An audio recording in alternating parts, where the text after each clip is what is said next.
Muito bem, vamos dar início então ao nosso encontro de estudos para o Livro dos Espíritos desta noite. Hoje é dia 13 de maio de 2019, uma segunda-feira, 21 graus, na cidade de Jaú.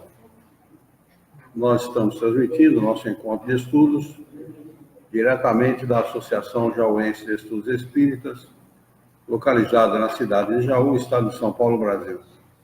Está conosco pelo Facebook a Nancy Chiarati, desejando uma boa noite a todos, e pelo YouTube a Luciana, o Márcio e a dona Nádia Aguiar. Todos desejando uma boa noite também. Está parecendo um auditório do Chacrinha, ninguém colabora.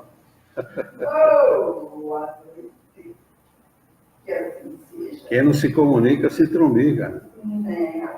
Falava o velho Chacrinha, né? Muito bem, nós estamos estudando no referido livro, o livro 2, Mundo Espírita ou dos Espíritos, no seu capítulo 2, Encarnação dos Espíritos. O item é o 3, Materialismo. Qual é o mais poderoso inimigo do materialismo?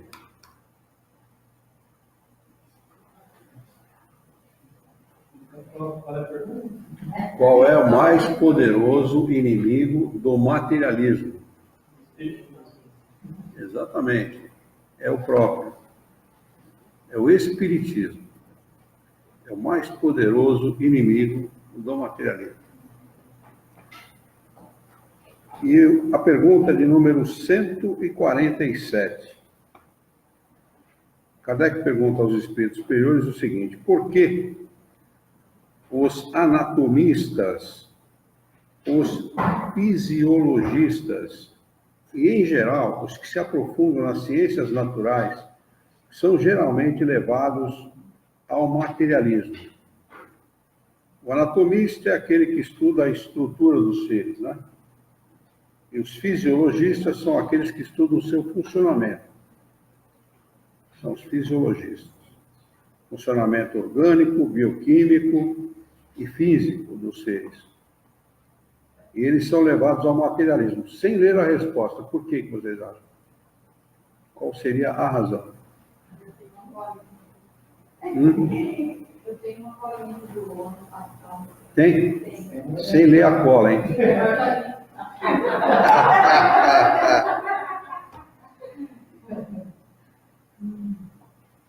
Ninguém arrisca a resposta? Menos a Ju? Ele está colando, não vai. Vai comprar, né? Hã? Ela vai comprar. Vai não, Ju, vai não. Vai não. Não tem fisiologista lá.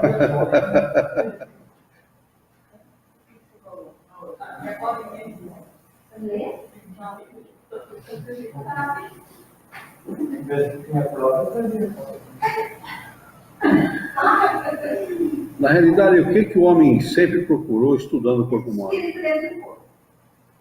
Exatamente. Ele procurou a essência, né? E a religião sempre pregou que havia algo além do corpo e que isso estaria dentro do corpo. Ele foi procurar lá dentro, né? Mas os fisiologistas, os anatomistas e aqueles que estudam as ciências naturais, eles são levados ao materialismo por causa do orgulho. É o que faz perder a maioria dos seres humanos, que não, ainda que não sejam estudiosos da anatomia, das ciências naturais, da fisiologia, são levados a isso por orgulho. Lembram-se lá no Livro dos Espíritos, no seu início, quando eles dizem que a ideia de Deus está mesclada, misturada com preconceitos e ideias equivocadas, lembram-se disso? Quando eu fiz a explicação, eles falaram que é o espírito, eles falam que é o subconsciente. Isso. Existe subconsciente? Já pararam para pensar nisso? Eu fiz a explicação e falo subconsciente. Não, vocês já pararam para pensar nisso? Porque muita gente afirma isso, né? Há vários estudiosos que, embora admitam a existência da alma, né? são espiritualistas, eles, embora admitindo essa essência, eles citam para dar explicação para determinadas ocorrências, determinados fatos, eles citam o subconsciente. Vocês já pararam para pensar nisso? Se existe o subconsciente? Claro que não existe subconsciente nenhum. Ninguém faz nada sem pensar. Ninguém faz nada por acaso. Né? A gente pode fazer de o que nós podemos chamar de automatismo da ação. Né? Não existe nada mecânico, não. Você repete, mas aquilo vira, a gente pode chamar de maneira equivocada, de automatismo da ação. Ou seja, você pela repetição, você acaba fazendo de maneira quase que automática. Mas, na realidade, esse automatismo é mera maneira de explicar o que a gente quer chamar de hábito.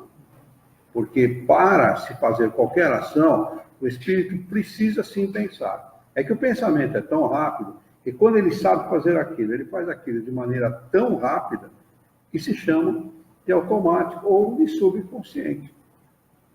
E não é verdadeiro. Não é verdadeiro, não. Não existe nada de subconsciente, não. O que existe é o pensamento, a ação e a vontade, agindo sempre. Não é? Então, a resposta dos espíritos superiores é a seguinte: o que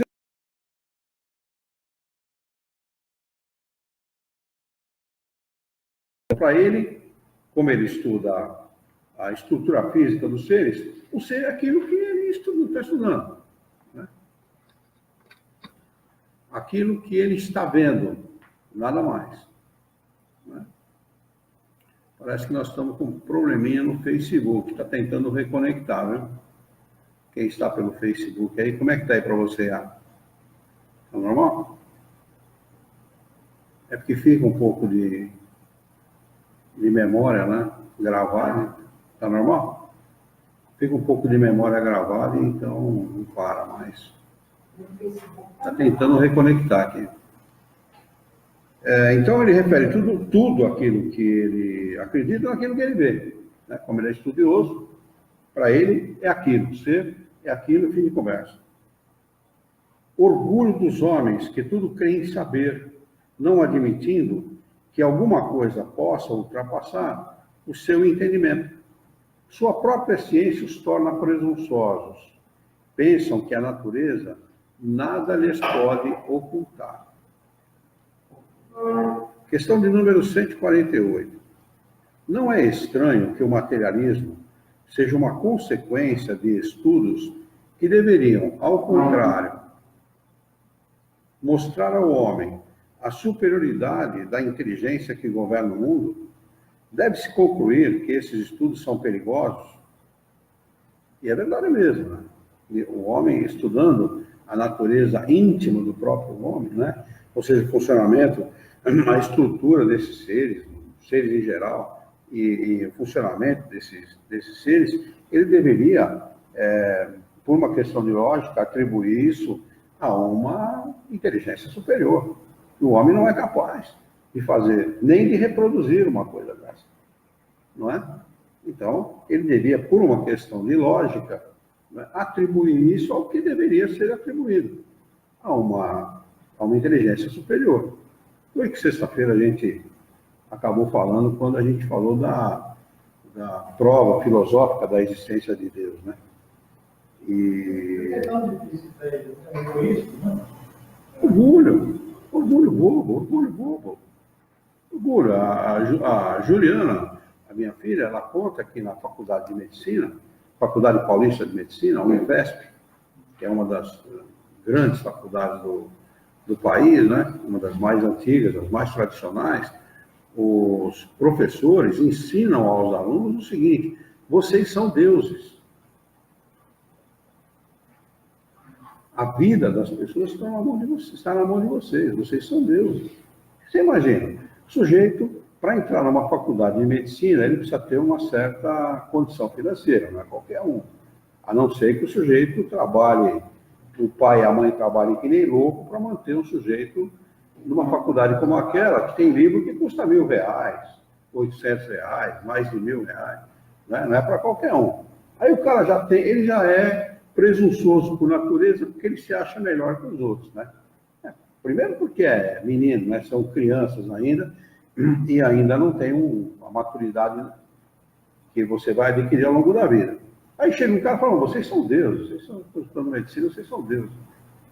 Aí o cara faz um curso, e chega no final do curso, e o pessoal acaba entendendo, essa foi a estatística que saiu semana passada ou retrasada, que tem gente se formando em medicina que não sabe auferir pressão arterial. Não sabe dar um diagnóstico correto. Olha o que é a presunção. E já a faculdade de medicina está mais de R$1.000 por mês. E fora que é particular, você tem que comprar os livros. Então, você já imaginou quanto que sai isso, né? Quanto não sai por mês. Quer dizer, fora a mensalidade, mais livro, mais o translado do aluno, dependendo da cidade onde mora e tal, fica uma fortuna. Fica uma fortuna. E depois, quando acaba o curso, tem que fazer uma pós-graduação. Se quiser se dar bem na profissão, tem que fazer uma pós-graduação fora. Porque ele sai do em país. médico só, né? Ele não sai nem clínico, ele só sai em médico. Não, na realidade, todo médico se forma um clínico, né? Ele vai fazer especialização depois, né? Aí ele vai para a especialidade dele. Mas, normalmente, todos aqui, mesmo aqueles que fazem especialização, que não param só na clínica, que fazem especialização, eles saem fora para poder fazer um bom curso pós-graduação fora, para poder gozar de algum conceito quando retornar. Então, quer dizer, é uma fortuna, né? E não para de estudar nunca. Mas isso deixa o sujeito, muitos deles, eu conheço um médico aqui em Jaú, não vou citar o nome dele, por razões óbvias, mas é um ser humano extraordinário. Uma pessoa que fala em Deus, que tem confiança em Deus, e ele é muito humano, procura cobrar preços razoáveis para as pessoas que não têm dinheiro. Para aqueles que não têm dinheiro nenhum, ele faz de graça. Mas são poucos os exemplos, né? Assim. Vamos lá.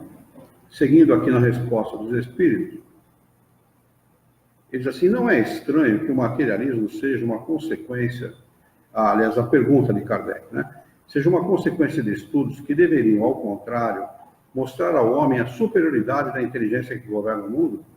Deve-se concluir que esses estudos são perigosos? Não é verdade que o materialismo seja uma consequência desses estudos. É o homem que deles tira uma falsa consequência, pois ele pode abusar de tudo, mesmo das melhores coisas. O nada, aliás, os apavora mais do que eles se permitem aparentar. E os espíritos fortes são quase sempre mais fanfarrões do que valentes. É muita garganta e pouca realidade. Quando o cara fala, não acredito em nada, não existe nada, a morte é o fim de tudo, é mais fanfarronice do que realidade. Porque o cara, na realidade, a bem da verdade, nós precisamos acreditar em alguma coisa. É uma necessidade emocional, psicológica, para preencher a vida.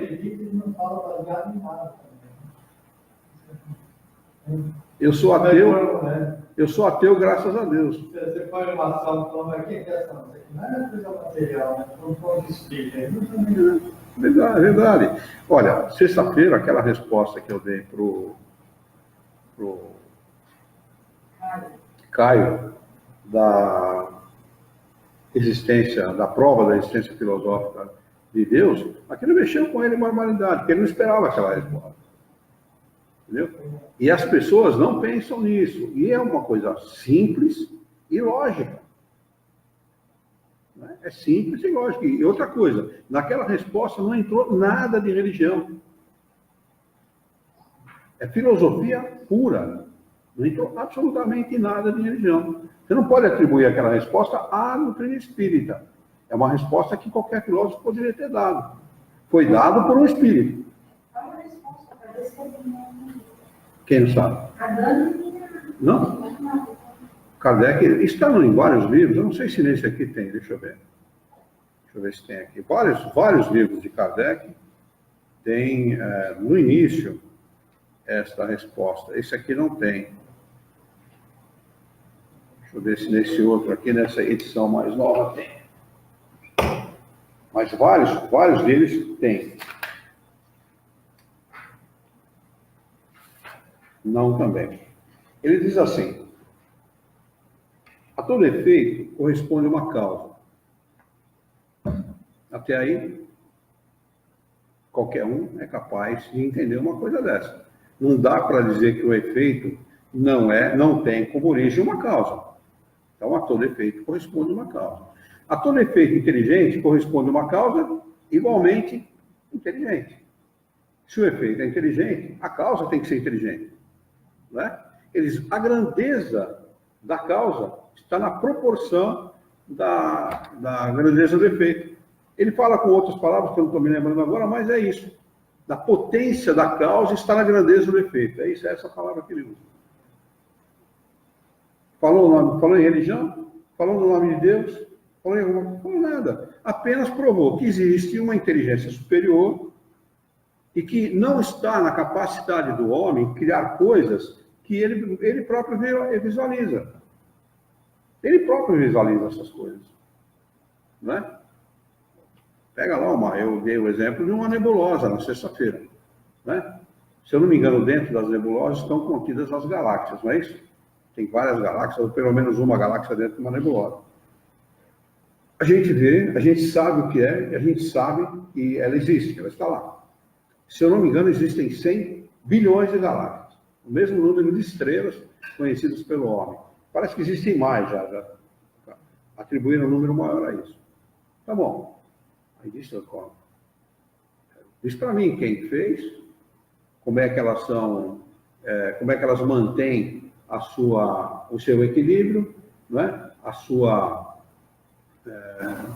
Aquela relação de equilíbrio que existe entre os planetas, né? Que formam uma galáxia. Como é que isso acontece? É obra do acaso? É obra do acaso. Então eu explico o acaso.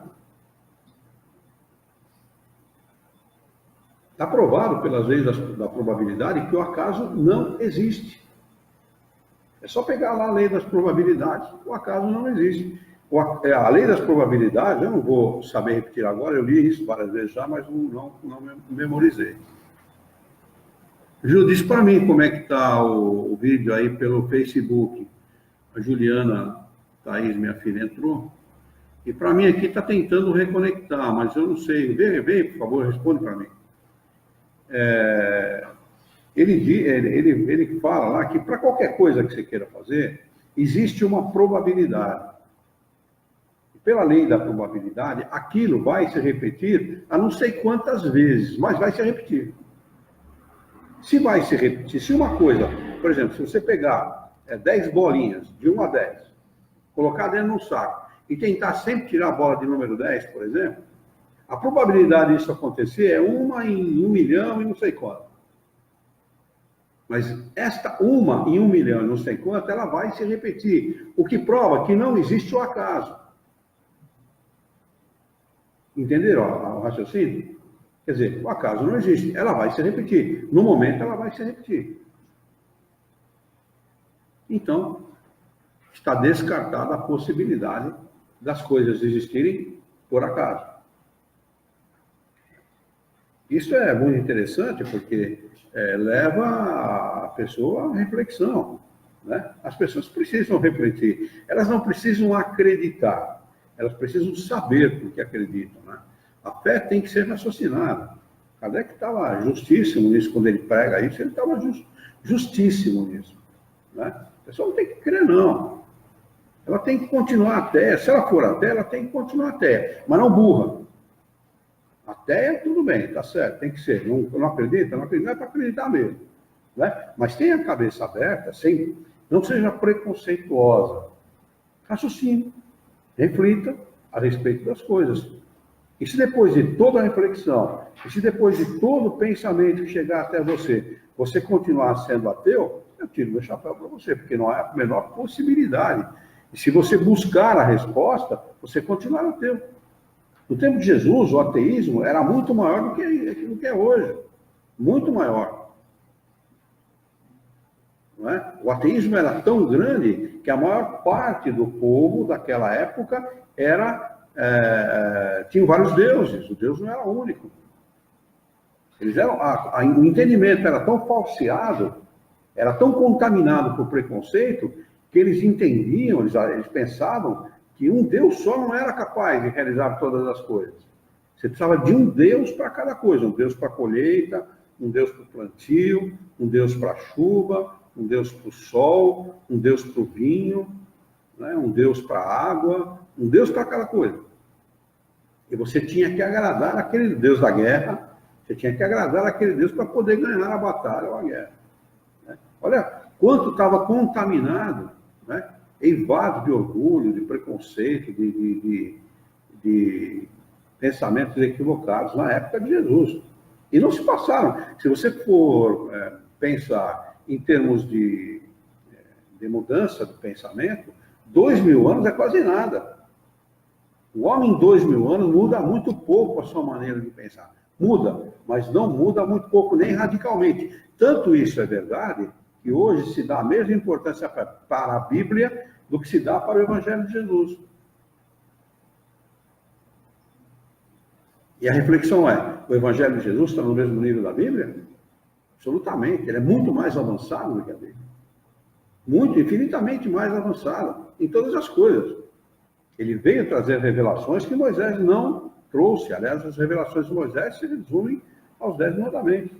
Jesus, ele traz novas revelações, novos conhecimentos, ele coloca para o homem um Deus meigo, um Deus bom, um Deus misericordioso, justo, não aquele Deus de Moisés, do olho por olho, dente por dente, que já era atrasado no tempo de Moisés, imagine no tempo de Jesus, e imaginem agora. Como essas pessoas conseguem associar o Velho com o Novo Testamento, que às vezes bate de frente, assim, né? Notoriamente eles conseguem falar a Bíblia como um todo, né? Então, associam as duas coisas, quando não há associação. Jesus não veio para derrogar a lei. Ele veio para dar cumprimento, ou seja, já no tempo dos profetas se dizia que num determinado tempo viria o Messias, o enviado, que iria colocar as coisas no seu lugar, no seu devido lugar, ia trazer revelações e colocar as coisas no seu devido lugar. Ele veio, nem o próprio povo dele aceitou, até hoje não aceita. O povo judeu está no ano 4000 e bordoada, até hoje não aceita. Não é? Então, quer dizer, o pensamento de Deus, a crença em Deus, ela está misturada realmente e contaminada por pensamentos muito atrasados, né? Por pensamentos muito misturados com preconceito, com pensamentos equivocados. Por isso, daí a necessidade do estudo da filosofia espírita. E a filosofia espírita, ela não impõe uma crença, pelo contrário, ela te dá base para que você possa, através da sua inteligência, entender. Da sua inteligência, a sua inteligência que vai compreender essa verdade. E não a imposição da fé, como fazem outras religiões. Né? Aliás, a única religião, a única existente no nosso mundo que não veio pelo homem. Todas as outras vieram por um homem. Todas, indistintamente. Esta não. Essa é a única que não veio por nenhum homem. Então não existe espiritismo brasileiro, como muitos querem. Um monte de gente aí, né? Orgulhosa, prepotente, cheia de... Fala um monte de bobagem. Se não fosse o Brasil, o espiritismo não existiria. Porque o Brasil manteve a chama acesa da doutrina espírita e tal. Isso é uma bobagem que existe. O espiritismo não é brasileiro, não é francês, não é alemão, não é coisa nenhuma. O espiritismo, ele existe porque os espíritos se manifestam. Aí, esse livro aqui desaparece. Fica um exemplar só jogado no meio da lama lá. Né? Aí o espírito se manifesta e alguém acha esse livro. O que vai acontecer? Olha aí o que aconteceu comigo, está aqui, ó. Não é assim? É para isso que servem as informações. Não é para impor a fé, mas para ensinar o homem aquilo que acontece com ele mesmo. Muito bem, vamos lá. A maior parte deles são materialistas porque não dispõem de nada para preencher o vazio. Diante desse abismo que se abre ante eles, mostrai-lhes uma tábua de salvação e a ela se agarrarão ansiosamente. Não sei o que fazer com esse Facebook, viu? A Juliana entrou e não está... Está conectado aí, bem? Não, mas está conectado o Facebook aí? Por favor, vem para mim. Senão eu vou desconectar e vou reconectar aqui novamente. E tem gente que pode querer entrar e não está funcionando. Está conectado? E você está ouvindo eu falar agora, como se estivesse ao vivo aí? Não, eu achei. Tá, mas vê se está... Aqui está dizendo que o sinal está fraco, mas não tem. Tá normal. Normal? Você está me ouvindo normalmente? Então, tudo bem. Tá, para mim aqui está enrolado, mas não estando enrolado para as pessoas. É que eu pedi para a Juliana se reportar e ela não se reportou. Dona Nancy, por favor, Juliana, por favor, me digam se está normal para vocês aí no Facebook. Agora, Kardec acrescenta a seguinte explicação. Por uma aberração da inteligência, há pessoas que não veem nos seres orgânicos nada mais que a ação da matéria. E a esta atribuem todos os nossos atos. Tem alguém aqui colocando o dedinho aí, mas eu não sei. Escreve aí, gente, por favor. Tem um teclado aí na frente no computador, usa o teclado aí. Não vem o corpo humano, não vem no corpo humano senão a máquina elétrica. Não estudaram o mecanismo da vida senão no funcionamento dos órgãos. Viram-na extinguir-se muitas vezes pela ruptura de um fio e nada mais perceberam além desse fio. Procuraram descobrir o que restava e, como não encontraram mais do que a matéria inerte, não viram a alma escapar-se e nem puderam pegá-la. Concluíram que tudo estava nas propriedades da matéria e que, portanto, após a morte, o pensamento se reduz ao nada. Isso é chamado de niilismo por alguns, né? Isso é uma triste consequência do pensamento materialista, é triste isso. Como é que a gente... Eu não me vejo convivendo com um pensamento desse de jeito nenhum, né? E, para mim, a realidade, que ao longo desses 40 e poucos anos estudando doutrina espírita, para mim a realidade é o seguinte: a morte é apenas se desfazer de uma roupa velha. Vou encontrar com os meus amigos, com os meus parentes, com os meus queridos, com os meus amados, depois que eu desencarnar. Para mim não acontece absolutamente nada, a não ser uma transição passageira e nada mais, né? Então, isso é tão consolador, isso traz para a gente um suporte emocional e psicológico que jamais o materialismo vai conseguir dar para quem quer que seja. O materialista diz que o que dá sentido à vida é a morte. Por acaso, a morte, como ela é entendida como o fim de todas as coisas, pode dar sentido à vida?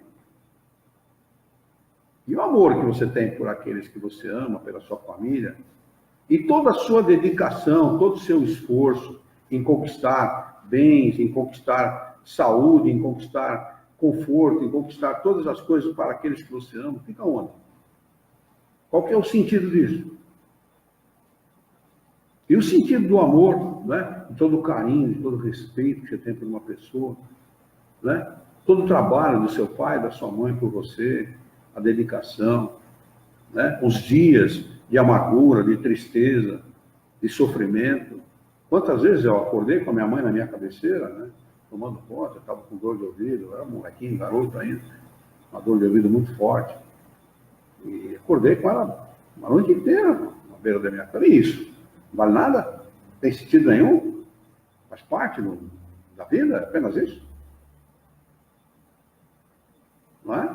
Então não tem sentido, nada não tem sentido. Não há sentido nenhum. Aliás, até porque a própria grandeza do universo mostra para o homem que o nada não existe. Que sentido teria um universo desse tamanho?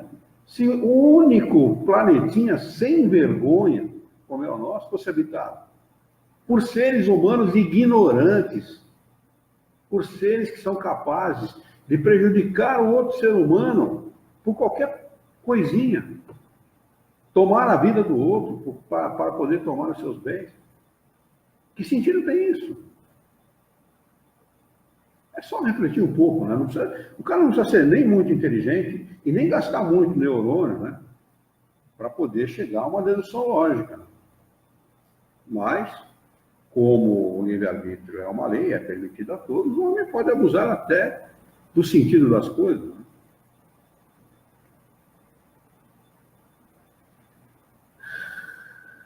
Triste consequência se assim fosse, porque então o bem e o mal não teriam sentido. O homem estaria certo ao não pensar senão em si mesmo e ao colocar acima de tudo a satisfação dos prazeres materiais. O que acontece no nosso mundo, gente? Não é exatamente isso? Exatamente isso.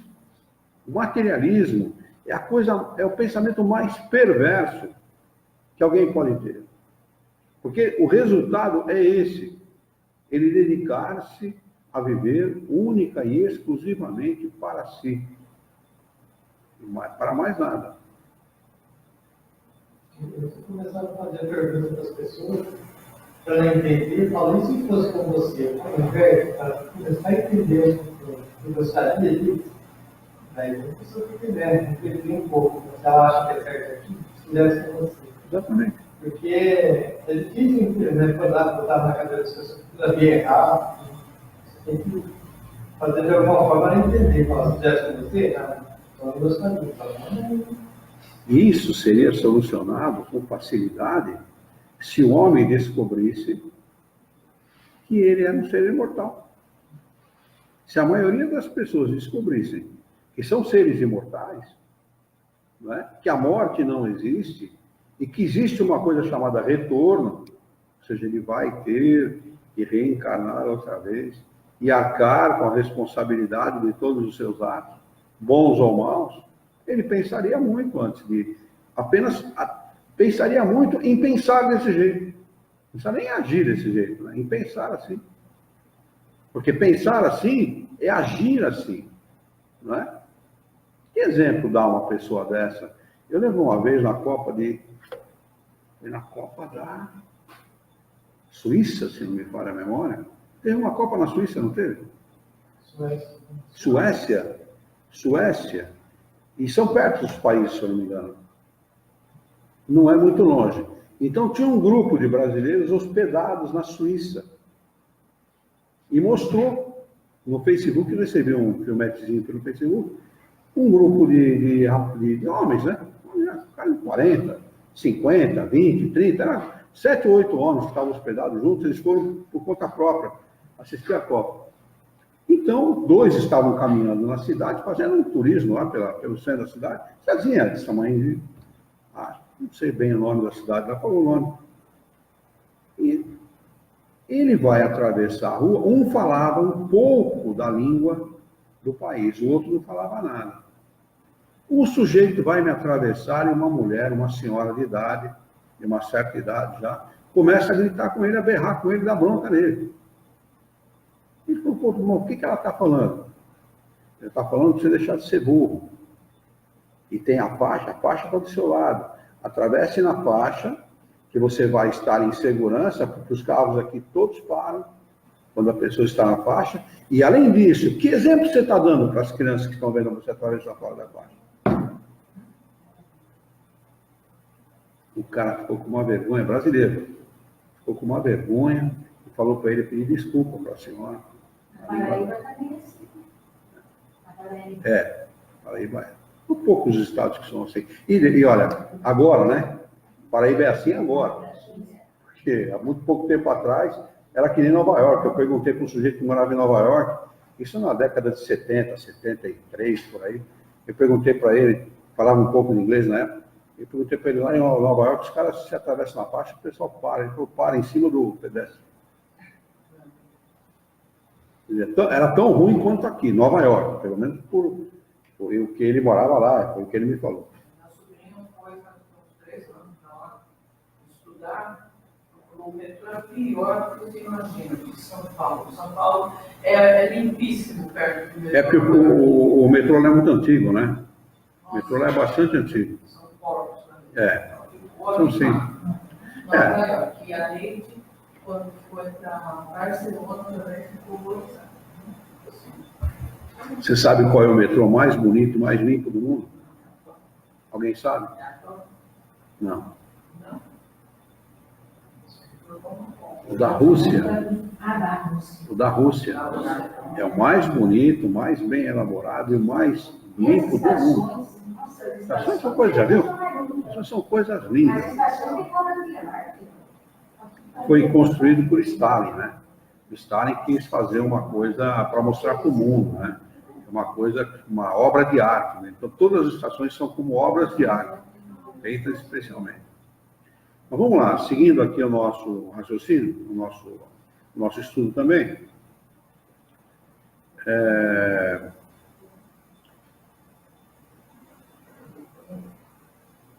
Felizmente, essas ideias estão longe de ser generalizadas.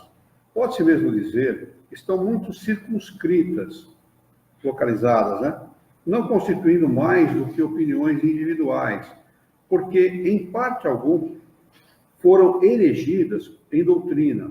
Então, existe uma doutrina materialista. São pensamentos individuais, né? Localizados, circunscritos e tal. Uma sociedade fundada sobre essa base traria em si mesmo os germes da dissolução e os mesmos se despedaçariam entre si como animais ferozes. É muito semelhante a isso que aconteceu na União Soviética. Porque eles pregam, sim, lá o ateísmo, né? A descrença. Eles não destruíram todas as igrejas porque não permitiram. Então, as igrejas muitas acabaram sobrevivendo, mas muitos dos russos hoje ainda são ateus. Foram doutrinados para serem ateus. E o socialismo e o comunismo prega, sim, o ateísmo e a dissolução da sociedade. De uma forma geral. Dissolver a família, desagregar a família e dissolver a sociedade. Quanto mais caos estabelecido, mais fácil de dominar. Antônio Gramsci. Gramscismo.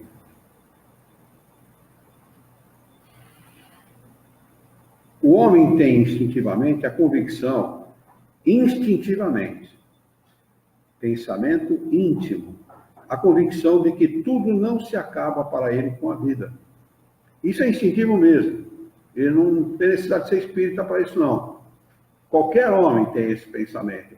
Eu estava vendo uma reportagem hoje da TV Senado, logo cedo, né? Eu acordei cedo hoje, acordei às 5h30, e na TV Senado passam boas reportagens, com um grupo de índios que vivem no Mato Grosso, em Campo Grande. E esses índios falam tupi-guarani ainda, entre eles, falam tupi-guarani. Os mais velhos quase que não falam português. Interessante, no nosso país eu não sabia disso. E eles usam falar exatamente isso. Eles chamam a Deus de o grande ser na língua deles. O grande ser. E são pessoas que não têm instrução acadêmica nenhuma. Esse que eu estava dando seu depoimento, nenhuma. E vivem coletivamente e vivem para a coletividade. Eles dão uma lição de moral na nossa sociedade. São espíritos que ainda não estão corrompidos pelo materialismo. Vivem para a sociedade. Caçam, quando eles saem para caçar, mostrou, né? Eles voltam e a aldeia escreve-se um círculo muito grande, não sei dizer, mas uns 40, 50 metros talvez de diâmetro, né? Vão no centro, né? E todo mundo vem para perto. E aí eles descarregam a caça, né? Ali tem tatu, tem javali, tem um monte de veado, né? Porque eles caçavam, eles descarregam ali, cada um pega um e leva para dentro da sua tenda. Pô, o cara vai comer sozinho. Não, ele vai preparar aquela caça para que todos comam junto. Olha que interessante, a lição, né? E como realmente esse pensamento é instintivo no homem, independentemente de conhecimento acadêmico, independentemente de formação acadêmica. Ele não precisa de formação acadêmica. Quem precisa de formação acadêmica para poder retornar a essa ideia instintiva somos nós. E somos corrompidos pela matéria, né? Nos tornamos egoístas, né? E precisamos fazer o caminho inverso daquilo que seria o natural.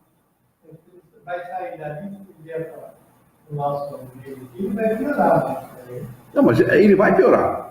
Se ele, é como dizem os Aí espíritos. ele vai ter uma luta para tentar melhorar.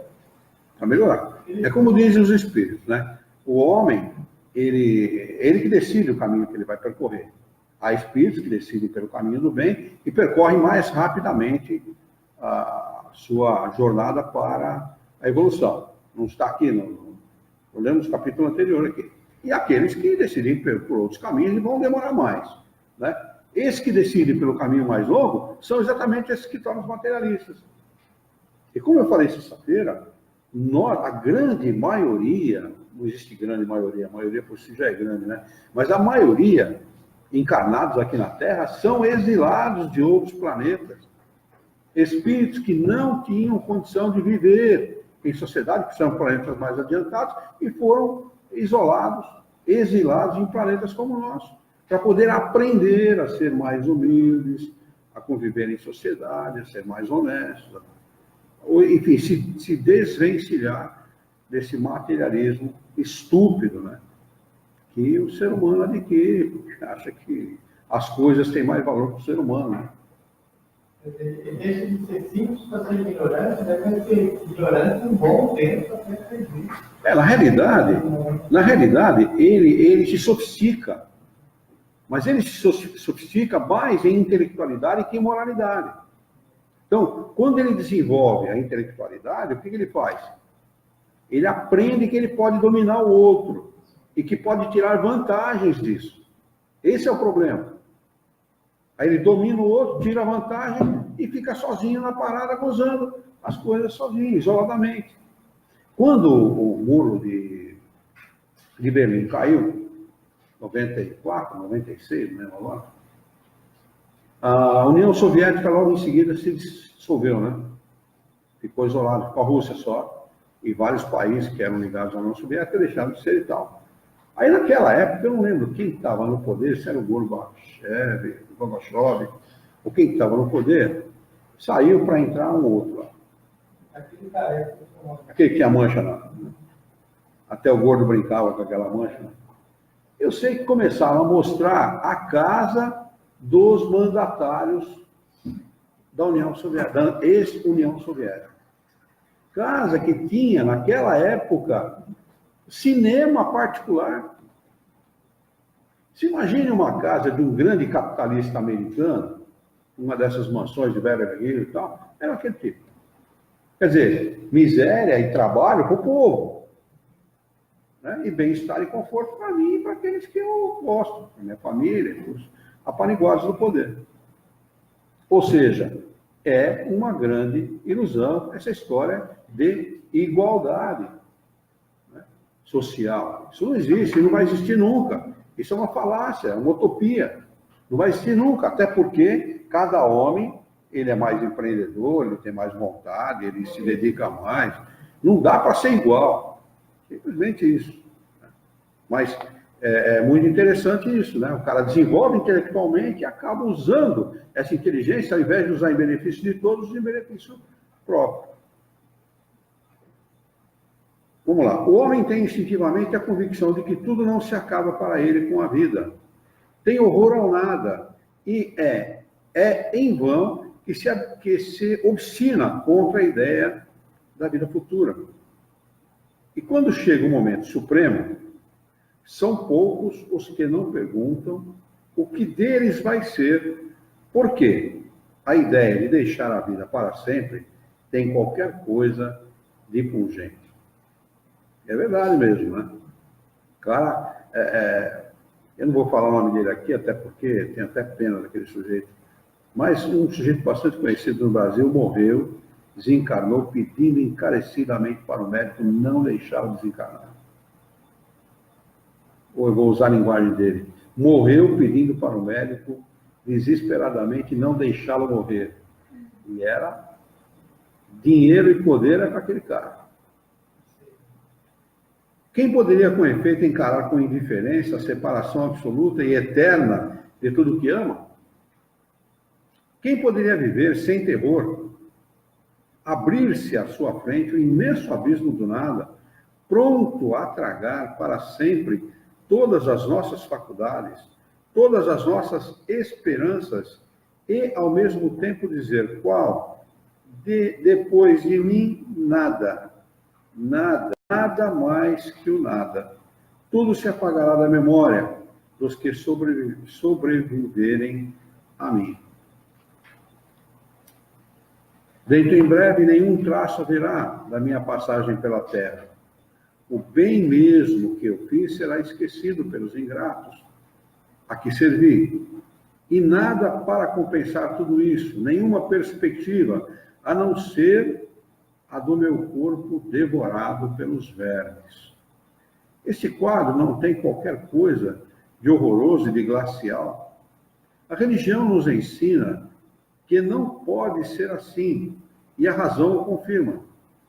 Mas uma existência futura, vaga e indefinida, nada tem que satisfaça o nosso amor do positivo.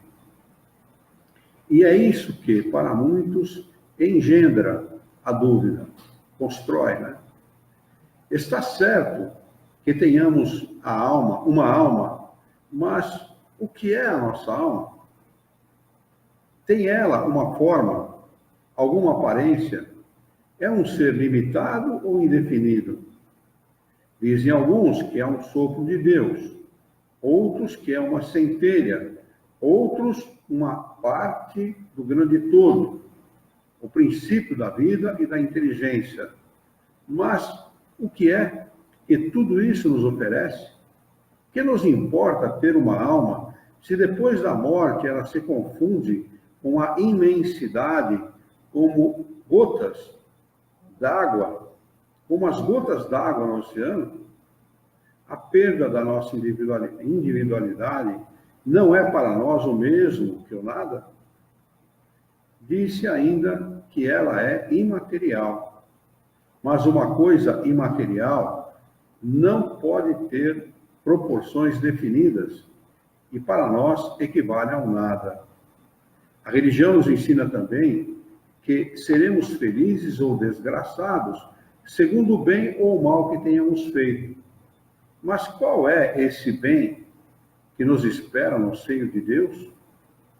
É uma beatitude, uma contemplação eterna, sem outra ocupação que a de cantar louvores ao Criador? As chamas do inferno são uma realidade ou apenas um símbolo? A própria Igreja as compreende nesse último sentido. Mas, então, que sofrimentos são esses? Onde se encontra o lugar desse suplício? Em uma palavra, o que se faz e o que se vê nesse mundo que nos espera a todos? Ninguém, costuma-se dizer, voltou de lá para nos dar conta do que existe. Isto, porém, é um erro. E a missão do Espiritismo é precisamente a de nos esclarecer sobre esse futuro. A de nos fazer, até certo ponto, vê-lo e tocá-lo. Não mais pelo raciocínio, mas através de fatos.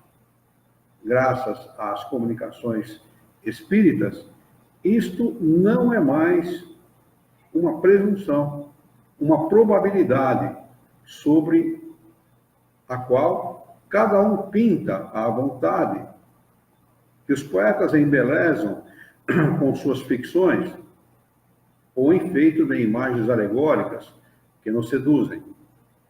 É a realidade que nos mostra a sua face, porque são os próprios seres de além-túmulo que nos vêm contar a sua situação, dizer-nos o que fazem, permitir-nos assistir, por assim dizer, a todas as peripécias da sua nova vida. E por esse meio nos mostram a sorte inevitável que nos está reservada, segundo os nossos méritos ou os nossos delitos. Há nisso alguma coisa de antirreligioso? Bem pelo contrário, pois os incrédulos aí encontram a fé, e os tíbios uma renovação do fervor e da confiança. O Espiritismo é o mais poderoso auxiliar da religião. E se assim acontece, é porque Deus o permite, e o permite para reanimar as nossas esperanças vacilantes e nos conduzir ao caminho do bem pelas perspectivas do futuro. O mais poderoso auxiliar da religião. Portanto, a religião do futuro não. Nem tem essa pretensão. Né? Auxiliar as religiões a fazer o quê? A entender aquilo que elas interpretaram de maneira equivocada. Apenas isso. Apenas isso. Ah, os 7 dias da criação. Não são 7 dias, são 7 eras. Né? Acabou. Está compreendido. Não tem nada de errado, foi apenas interpretação equivocada. Muito bem. Alguém tem alguma pergunta a fazer? Ou não ficou alguma coisa por entender? Maju Gasparotto. Boa noite, Luiz. Boa noite. Seja bem-vindo, viu? É um prazer tê-la conosco. Desculpa não ter dado boa noite antes, que eu estava na página do Facebook e não vi a sua presença aí pelo YouTube. Ficou claro? Ficou entendido? Podemos seguir para o capítulo 3? Retorno da vida corpórea à vida espiritual. Esse é o momento em que o homem lá em cima levanta a fichinha e fala, venceu, sobe, ou desce, né? Vai saber. Se falar desce, aí complicou. Se falar sobe, beleza. Pior, tem que ficar aqui mesmo. Mas sobe para onde, né? Sei lá, melhor. Oxi, se eu não vou reclamar, como é que ela espera lá? É pra lá que a gente vai, é o planeta. Né? Dura fica aqui nesse Muito bem. Capítulo 3, retorno da vida corpórea à vida espiritual. Item 1, a alma após a morte. Pergunta de número 149. Em que se transforma a alma no instante da morte? Resposta: volta a ser espírito, ou seja, retorna ao mundo dos espíritos, que ela havia deixado temporariamente. Pergunta de número 150. A alma conserva a sua individualidade após a morte? Resposta: sim, não a perde jamais. O que seria ela se não a conservasse? 150A, complemento do anterior. Como a alma constata a sua individualidade se não tem mais o corpo material?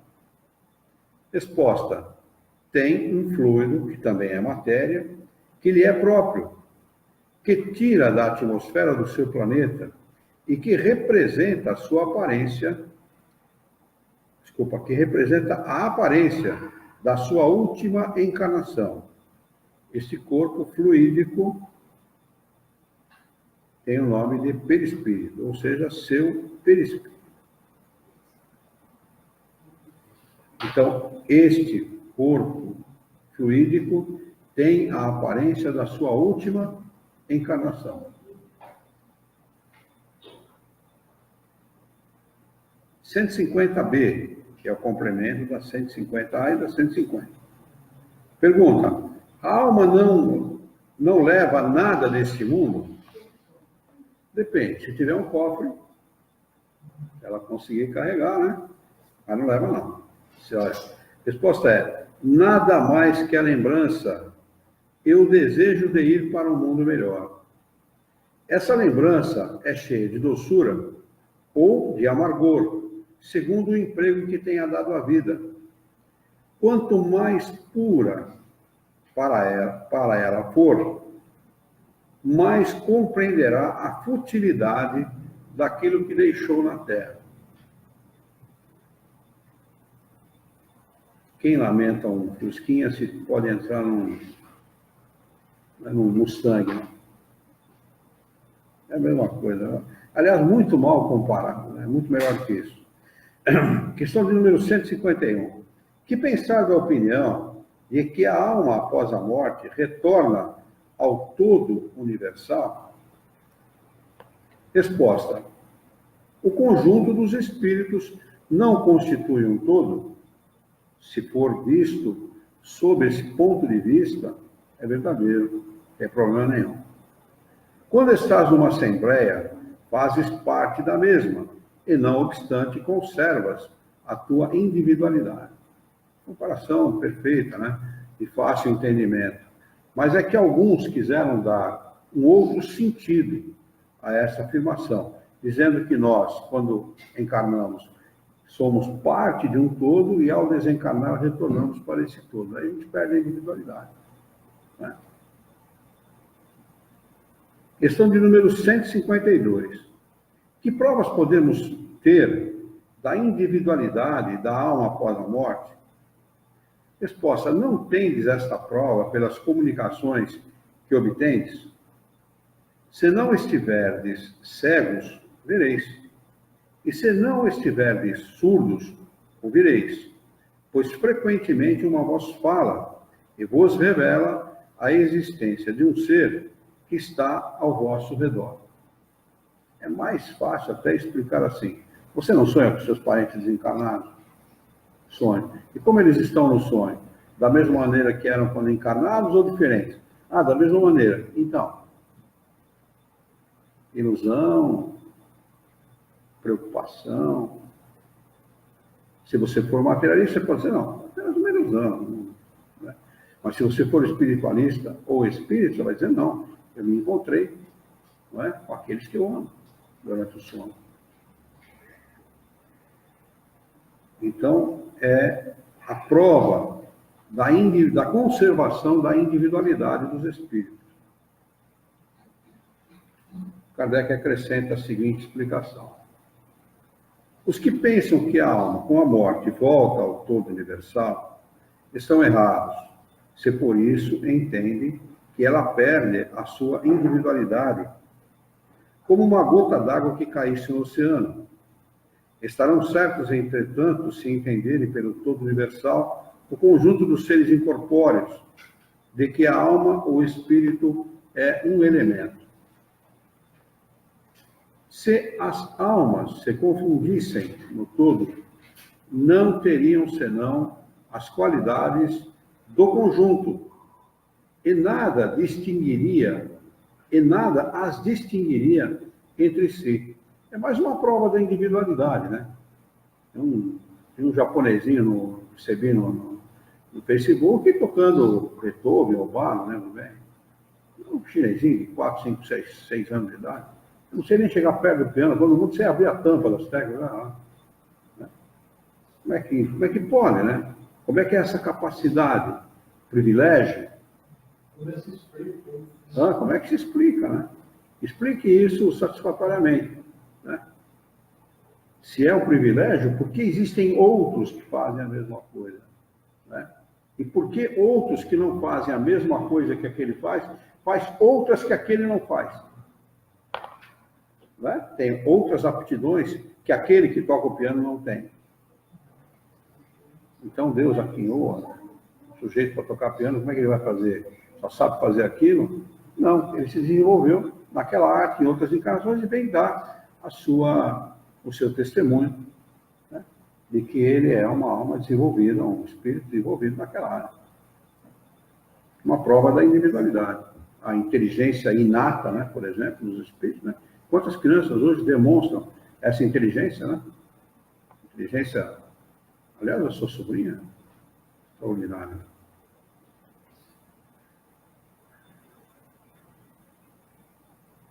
Não teriam inteligência nem qualidades próprias. Entretanto, em todas as comunicações, elas revelam a consciência do eu e de uma vontade distinta. A diversidade infinita que apresentam, sob todos os aspectos, é a consequência da sua individualização. Se não houvesse, após a morte, senão o que se chama o grande todo, absorvendo todas as individualidades, esse todo seria homogêneo, e então as comunicações recebidas do mundo invisível seriam todas idênticas. Desde que encontramos seres bons e maus, sábios e ignorantes, felizes e desgraçados, e desde que ousar de todos os caracteres, alegres e tristes, levianos e sérios, etc., é evidente que se trata de seres distintos. A individualização ainda se evidencia quando esses seres provam a sua identidade através de sinais incontestáveis, de detalhes pessoais relativos à vida terrena e que podem ser constatados. Ela não pode ser posta em dúvida quando eles se manifestam por meio das aparições. A individualidade da alma foi teoricamente ensinada como um artigo de fé, mas o Espiritismo a torna patente e, de certa maneira, material. E para encerrar esse item, a 153, pergunta de número 153, em que sentido deve-se entender a vida eterna? Resposta: é a vida do espírito que é eterna. A do corpo é transitória, passageira. Quando o morre, a alma retorna à vida eterna. 153A. Não seria mais exato chamar vida eterna a dos espíritos puros, que, tendo atingido o grau de perfeição, não tem mais provas a sofrer? Resposta dos espíritos: essa é a felicidade eterna. Mas tudo isso é uma questão de palavras. Chamais as coisas como quiserdes, desde que vos entendais. Mas a resposta do espírito é perfeita, né? Porque não há nenhum espírito que não seja imortal, né? Embora ele esteja sofrendo, depois de desencarnado, ele continua sendo imortal, não vai morrer, né? A dos espíritos puros é, sem dúvida, a felicidade eterna, porque além da imortalidade, eles vão ser felizes pela vida fora, né? Pela imortalidade em si. Vamos anotar aqui com a data de hoje, o item 2, separação da alma e do corpo. Com a data de hoje é dia 13/5/19. Alguma pergunta? Alguém quer acrescentar alguma coisa? Tirar alguma dúvida?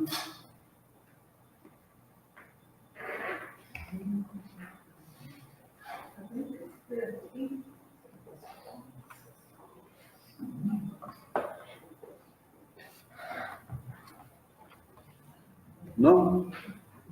Podemos encerrar? Deixa eu ver se não tem nenhuma pergunta no YouTube. Não. Muito bem.